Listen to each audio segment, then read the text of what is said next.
Hello friends, நம்ம தீபாவளிக்கு வடகரி செய்யலாமா? வாங்க எப்படி செய்யலான்னு பார்க்கலாம். ஸோ இதுக்கு நான் ஒரு அழாக்கு கடலைப்பருப்பு, ஒரு 3லேருந்து 4 மிளகா, வரமிளகா, 4, 5 பூண்டு பல் இதெல்லாம் நல்லா ஊற வச்சுக்கலாம். 1 மணி நேரம் ஊற வச்சுக்கலாங்க. கூடவே கொஞ்சம் தேவையான அளவு உப்பு சேர்த்துக்கலாம். ஸோ நிறைய உப்பு சேர்க்கக்கூடாது, கொஞ்சமாக தான் உப்பு சேர்க்கணும். ஏன்னா குழம்புலேயும் உப்பு இருக்கும். இப்போ இதை நாம் மிக்சியில் நம்ம அரைச்சி எடுத்துக்கலாங்க. கூடவே கொஞ்சம் சோம்பு சேர்த்துக்கலாம் வாசனைக்கு. ஸோ தீபாவளினாவே இட்லி வடகரி ரொம்ப ஃபேமஸுங்க. இட்லிக்கு வடகரி நல்ல சூப்பர் காம்பினேஷன். நீங்கள் மறக்காமல் ட்ரை பண்ணுங்கள். சில பேர் வேக வச்சு எடுத்து இதெல்லாம் பண்ணுவாங்க, ஆனால் இது ரொம்ப ஈஸியான மெத்தடு. ஸோ இதுக்கு தேவையானது பார்த்திங்கன்னா நல்லா 2 பெரிய வெங்காயம், பூண்டு, தக்காளி, நல்ல 3 தக்காளி, பெரிய தக்காளி, இஞ்சி, கொஞ்சம் வெங்காயம் பெருசாக நறுக்கிக்கணும், ஒரு வெங்காயம் பொடியாக நறுக்கிக்கணும். ஸோ எண்ணெயை காய வச்சு கடாயில் சோம்பு 1 ஸ்பூன் போட்டு நல்லா பொரிஞ்ச உடனே பாருங்கள். ஸோ இது பொரிஞ்ச உடனே நம்ம வெங்காயத்தை சேர்த்துடலாம்.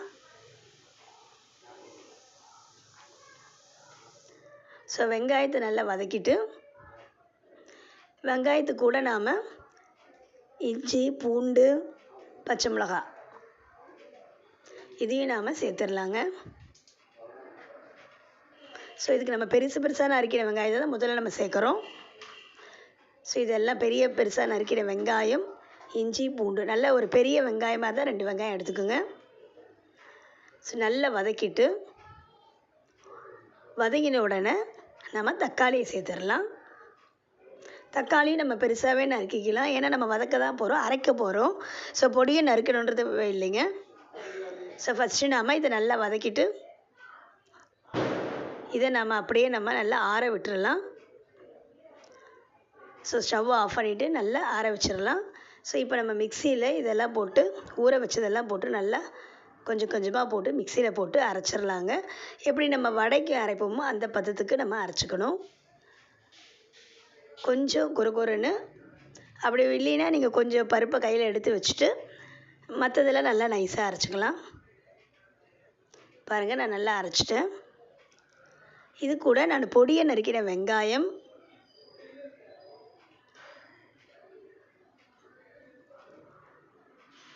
கூடவே கருவேப்பிலை, கொத்தமல்லி சேர்த்து நல்லா கலந்துடலாங்க.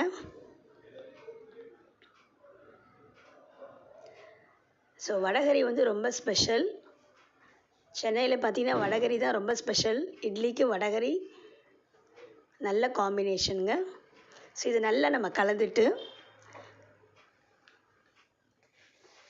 நாம் சைடில் வச்சிடலாம். இப்போ நாம் குருமாக்கு இதை கரைச்சிக்கலாங்க. அதாவது வடகரிக்கு பேஸு ஒரு 2லேருந்து 3 தேங்காய் பல் பொடியை நறுக்கி ஒரு ஓட்டிட்டு மிக்சியில் இப்போ நம்ம ஆற வச்சு அந்த விழுதை போட்டு அரைச்சி எடுத்து வச்சுக்கலாம். இப்போ நம்ம வடைக்கு அரைச்சதை நம்ம பொரிச்சிடலாம். கடாயில் எண்ணெய் விட்டு எண்ணெய் காஞ்சதும் இந்த அரைச்சி வச்சோம் இல்லைங்களா வடை, அந்த மாவை கொஞ்சம் கொஞ்சம் துணுக்ஸ் மாதிரி சின்ன சின்ன உருண்டைகளாக போட்டு நம்ம பொரிச்சு எடுத்துடலாம். ஸோ வடகரிக்கு பேஸும் நம்ம அரைச்சி ரெடியாக வச்சுருக்கோம். இப்போ முதல்ல நம்ம வடையை பொரிச்சு எடுக்கலாங்க.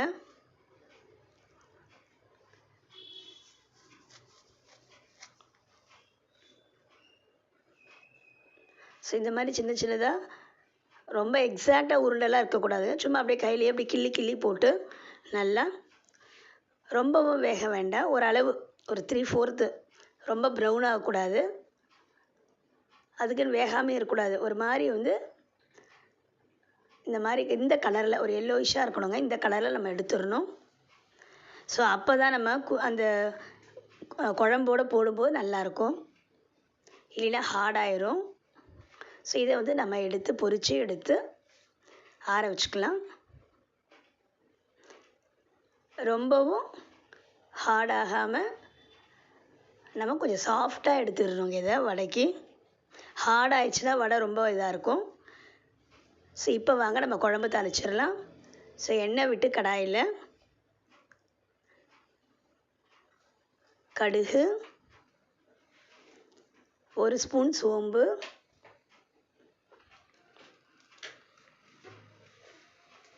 ஸோ கடுகு பொரிஞ்சதும் நம்ம சோம்பு போட்டுக்கலாம். சோம்பு நல்லா பொரிய வரும்போது நாம் கருவேப்பிலை, தேவையான கருவேப்பிலையை நம்ம சேர்த்துக்கலாங்க. ஸோ நம்ம ஏற்கனவே நம்ம பொடியாக நறுக்கி வச்சுருந்த வெங்காயம் இருக்கு இல்லையா, அதெல்லாம் நம்ம அதில் போட்டு நம்ம கலந்து விட்டுட்டோம். இப்போ நம்ம அரைச்சி வச்ச விழுது, ஸோ இதை நம்ம சேர்த்துடலாம்.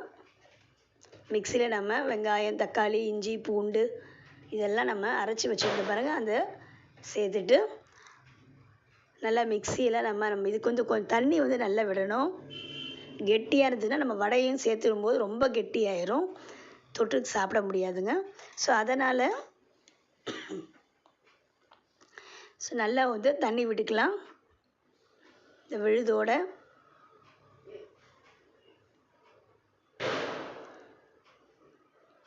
தண்ணி விட்டுட்டு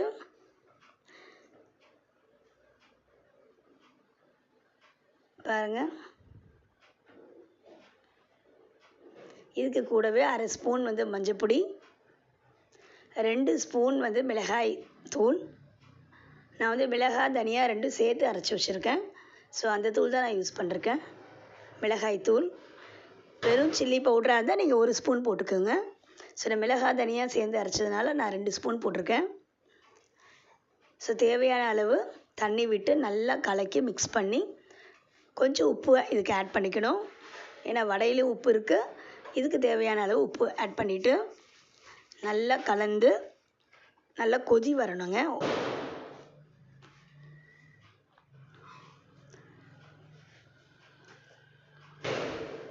ஸோ குழம்பு தண்ணியாக, ஓரளவு தண்ணியாக இருக்கணுங்க. அப்போ தான் நம்ம வடை போட்டோன்னே இறுகிரும்.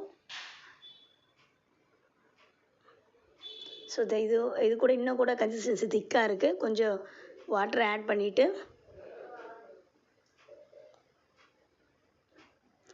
நம்ம நல்லா கொதிக்க விடலாம்.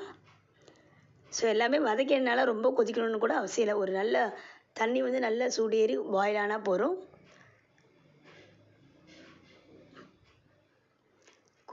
கொதி வந்த உடனே பாருங்கள், இந்த வடை நம்ம பொரித்து வச்சுருக்கோம் இல்லையா, ஸோ இதெல்லாம் நம்ம நல்லா ஒன்று பாதியமாக நல்லா பிச்சு வச்சுக்கலாங்க. ஸோ உருண்டையாக போடுறதோட அப்படி பாதியாக பிரித்து வச்சுட்டிங்கன்னா இன்னும் நல்லா ஊறி சூப்பராக இருக்கும். குழம்பு கொதி வந்துருச்சு. ஸோ இந்த வடைகளை நம்ம உதுத்த வடைகளை இதோடு சேர்த்து நல்லா கிண்டிடலாம். பாருங்கள், நல்ல வாசமான வடகரி ரெடி ஆகுது. பாருங்கள், நான் சொன்ன மாதிரி திக்னஸ் ஆயிடுச்சு பாருங்கள். வடையை போட்ட உடனே ஓரளவுக்கு கிரேவியாக இருக்கணும். அப்போ தான் நம்ம இட்லியில் தொட்டு சாப்பிட்றதுக்கு சூப்பராக இருக்கும். ஸோ ஃபைனலாக நம்ம கொத்தமல்லி தழைகளை பொடியாக நறுக்கி நம்ம அதோடு சேர்த்துடலாம். சூப்பரான வடகரி ரெடி ஆயிடுச்சு. இது இட்லிக்கு, தோசைக்கு தொட்டுட்டு சாப்பிட்டா சூப்பராக இருக்கும். நீங்களும் ட்ரை பண்ணுங்கள். நம்ம சேனலை இது வரைக்கும் சப்ஸ்கிரைப் பண்ணாதவங்க மறக்காமல் சப்ஸ்கிரைப் பண்ணுங்கள், லைக் பண்ணுங்கள், ஷேர் பண்ணுங்கள், மறக்காமல் கமெண்ட் பண்ணுங்கள். தேங்க்யூ. தீபாவளி நல்வாழ்த்துக்கள்.